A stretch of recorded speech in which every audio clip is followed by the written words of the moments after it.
समीक्षा में आज किस तरह से डीएसपी ने महिला कांस्टेबल के साथ रात बिताया।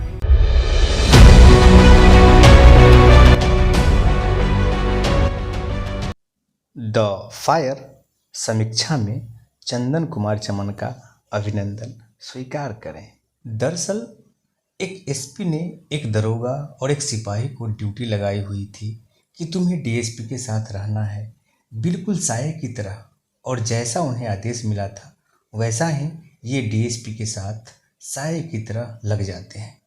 यहाँ तक कि जब डीएसपी टॉयलेट जाते हैं तो भी ये दरोगा एवं सिपाही डीएसपी के पीछे पीछे चल देता है और कहता है कि सर टॉयलेट का गेट मत लगाना।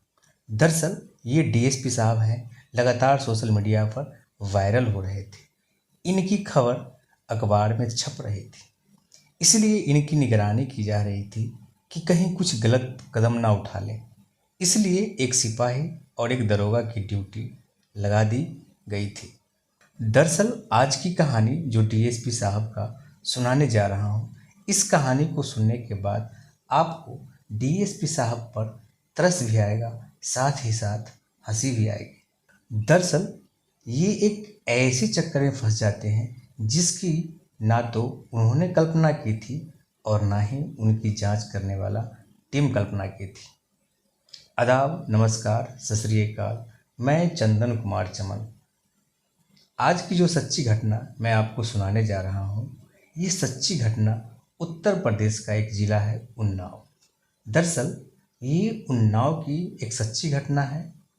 बात कर रहा हूँ उन्नाव की एक तहसील है बिघापुर, और बिघापुर के डीएसपी होते हैं जिनका नाम होता है कृपाशंकर कनौजिया। कृपाशंकर कनौजिया अपने एसपी साहब के पास जाते हैं जिनका नाम होता है आनंद कुलकर्णी। उनके पास जाते हैं और पास जाके कहते हैं कि साहब मुझे छुट्टी चाहिए। दरअसल बेटी की शादी है और शादी का तारीख काफ़ी नज़दीक आ चुकी है, इसलिए मैं एक दिन का छुट्टी लेना चाहता हूँ। उन्होंने जो एप्लीकेशन दी थी वो 6 जुलाई 2021 की थी। एसपी ने जैसे ही ये बात सुनी कि बेटी का शादी का मामला है, डीएसपी साहब ने तुरंत छुट्टी दे दी। अब डीएसपी साहब छुट्टी लेकर अपने काम पे निकल जाते हैं और निकलने के बाद इन्हें जाना था बिघापुर से गोरखपुर, जिनकी दूरी थी लगभग 340 किलोमीटर। लेकिन घर नहीं पहुंचते हैं। जब घर नहीं पहुंचते हैं तो इनकी बीवी होती है वो ज़्यादा परेशान हो जाती है।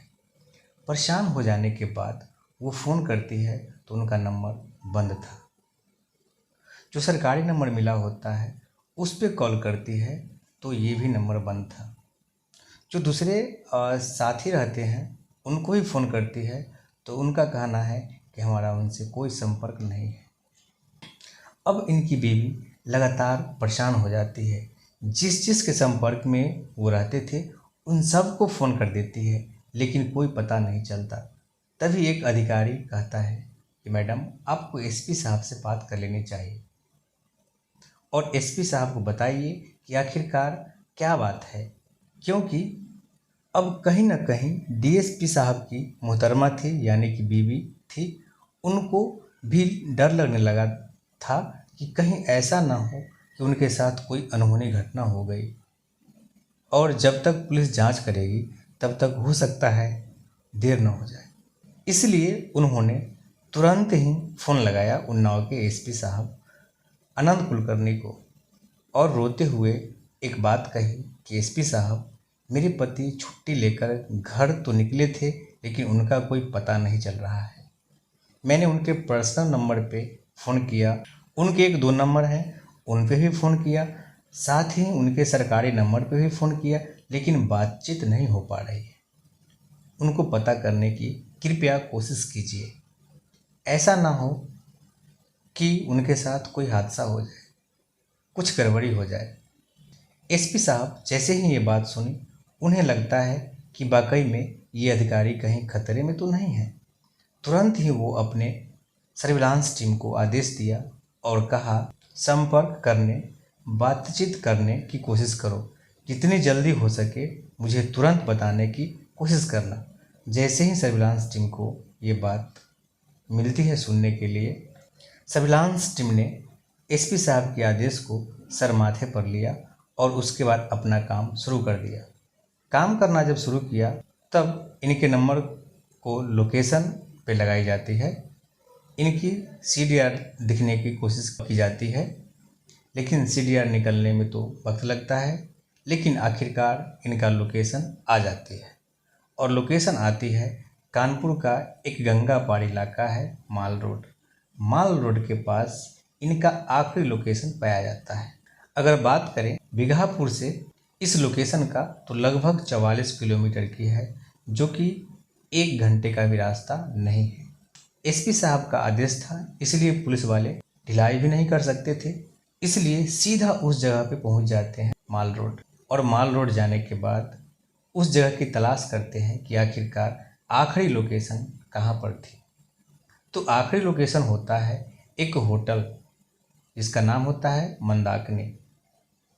और मंदाकिनी होटल के पास जैसे ही पुलिस जाती है तो डीएसपी साहब का मोबाइल स्विच ऑफ हो जाता है। अब इसके बाद पुलिस होटल के रिसेप्शन पर पहुंचते हैं और पूछते हैं कि यहाँ पर कोई कृपा शंकर नाम का कोई व्यक्ति आकर रुका हुआ है क्या। तो होटल स्टाफ कहता है हाँ साहब, रुका हुआ तो है। उसके बाद सर्विलांस टीम के लोग सीधा होटल के उस कमरे में चले जाते हैं जहाँ पे अधिकारी कृपा शंकर रुके हुए थे। वहाँ जाने के बाद दरवाज़ा खटखटाया जाता है। अब अचानक से सीओ साहब का दरवाज़ा जब खटखटाया जाता है तो अंदर से सीओ साहब निकल के आते हैं और पूछते हैं कि क्या बात है, क्यों यहाँ पर आए हो। तब सर्विलांस टीम के लोग कहते हैं कि साहब, हमें डीएसपी साहब ने आदेश दिया था, दरअसल आपके सभी नंबर बंद है, आपकी पत्नी बहुत ज़्यादा परेशान हो रही थी और जांच करने के आदेश दिए हैं। जांच करने वाली टीम को और जैसे ही नज़र पड़ती है उस महिला पर तो वो लोग थोड़ा परेशान हो जाते हैं कि ये महिला कौन है। उधर बीवी परेशान हो रही है और इधर ये किसी गैर महिला के साथ होटल के एक रूम में रंगरलिया मना रहा है। अब टीम रूम से बाहर आती है और रिसेप्शन पर आकर जांच पड़ताल करती है और सीसीटीवी कैमरे को देखा जाता है, साथ ही साथ रजिस्टर को भी देखा जाता है।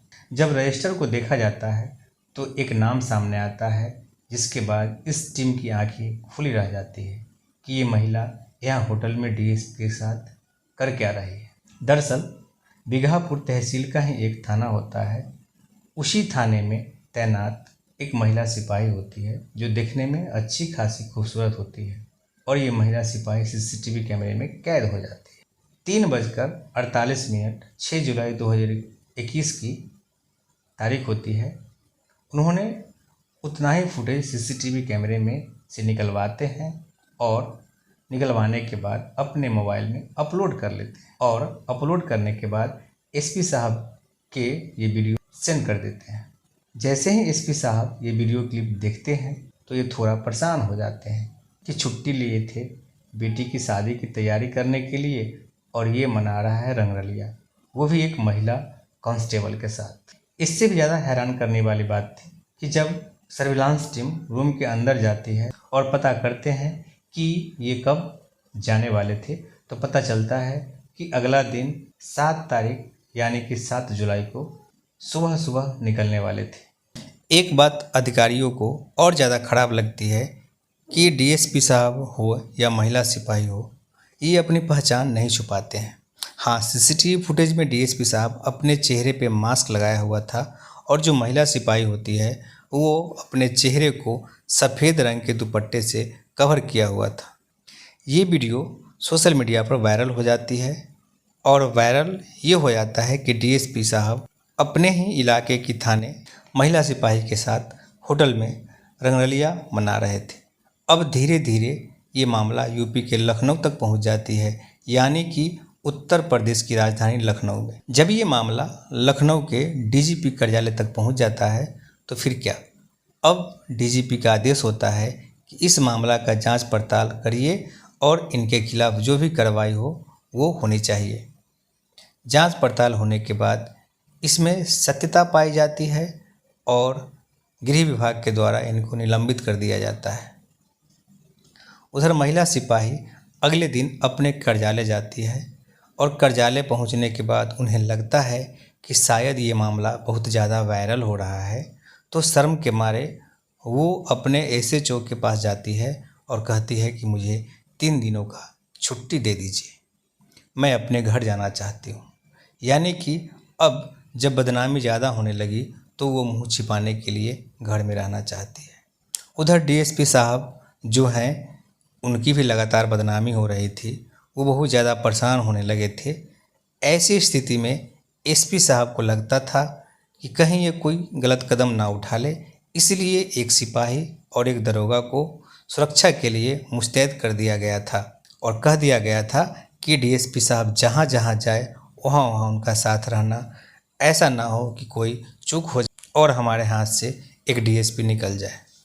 हालांकि वो सस्पेंड हो जाते हैं और बाद में जो भी होता है, ये विभागीय मामला है, वो बहाल भी हो जाते हैं। ये डीएसपी की खबर पूरे यूपी में आग की तरह फैल गया था और लोग सोचने के लिए मजबूर हो जाते हैं कि एक अधिकारी आखिरकार अपने ही महिला कांस्टेबल के साथ, जो इनकी विभाग से जुड़ी है, उसके साथ ऐसा कैसे कर सकता है। दोस्तों, ये पूरी घटनाक्रम सुनाने का उद्देश्य किसी को परेशान करना नहीं है, किसी का दिल दुखाना नहीं है, बल्कि आपको जागरूक करना है, आपको सचेत करना है। धन्यवाद।